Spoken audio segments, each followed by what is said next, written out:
Cinema കണ്ടിട്ട് എന്താ ഭയങ്കര നം ഫീലിംഗ് ആണ്. ഫസ്റ്റ് ഫിലിം തന്നെ ഇത്ര അടിപൊളി കാസ്റ്റിന്റെ കൂടെ ചെയ്യാന്ന് പറഞ്ഞാൽ അത് ബ്ലെസ്സിങ് ആണ്. പിന്നെ അരുൺ സാർ ആണെങ്കിൽ ഇപ്പൊ ഇവര് പറഞ്ഞ പോലെ ഈ സിനിമ അടിപൊളി ആവാനുള്ള കാരണം ഇവര് തന്നെയാണ്. സഞ്ജയ് സാറിന്റെ റൈറ്റിംഗ്, അരുൺ സാറിന്റെ ഡയറക്ഷൻ, പിന്നെ ബിനോയ് സാറാണ് ഇതിൽ കാസ്റ്റിംഗ് ഡയറക്ടർ. അപ്പൊ നമ്മളെയൊക്കെ ഒരുപാട് ഐസ് ബ്രേക്ക് ചെയ്യാൻ ഹെൽപ്പ് ചെയ്തിട്ടുണ്ട്.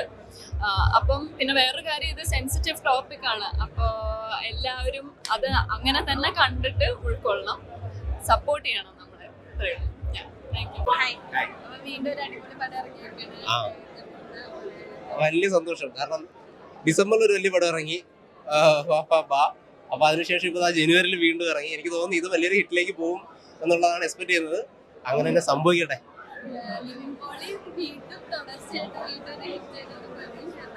നിവിൻ ചേട്ടനോട് ഞാൻ രണ്ടാമത്തെ പടമാണ്.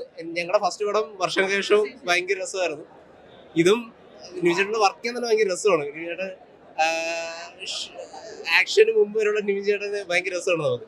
പക്ഷെ ഇതിൽ തന്നെ പല സീനുകളും ഷൂട്ട് ചെയ്ത സമയത്ത് നിവിൻ ചേട്ടൻ തന്നെ കുറച്ച് ടെൻഷൻ ആയിരുന്നു, ആ കുഞ്ഞിനെയൊക്കെ എടുക്കുന്ന ഇതൊക്കെ. അപ്പൊ അങ്ങനെ ഒരു നിവിൻ ചേട്ടനെ ഞാൻ ആദ്യമായിട്ടാണ് കാണുന്നത്. നമ്മൾ വർഷങ്ങൾക്ക് ശേഷത്തിന്റെ സമയത്തൊക്കെ നമ്മൾ ഭയങ്കര ജോളിയായിട്ടാണ് ചെയ്തു, എല്ലാവരും ഭയങ്കര ചിരിച്ചു കളിച്ചത്. അപ്പൊ ഇത് വേറൊരു ഇതായിരുന്നു. അപ്പോൾ ഇത് എങ്ങനെ തിയേറ്ററിൽ വരും എന്നുള്ളത് അറിയില്ലായിരുന്നു. ഇപ്പൊ കണ്ടപ്പോൾ കുറച്ച് സാറ്റിസ്ഫൈഡ് ആണ്. ഇനി കുറച്ചെന്ന് പറയാൻ കാരണം ഞങ്ങളത് ഒരുപാട് പ്രാവശ്യം കണ്ട്, ഇനിയിപ്പോ നോർമൽ ഓഡിയൻസ് കാണട്ടെ, എന്നിട്ട് തീരുമാനിക്കട്ടെ. Thank U.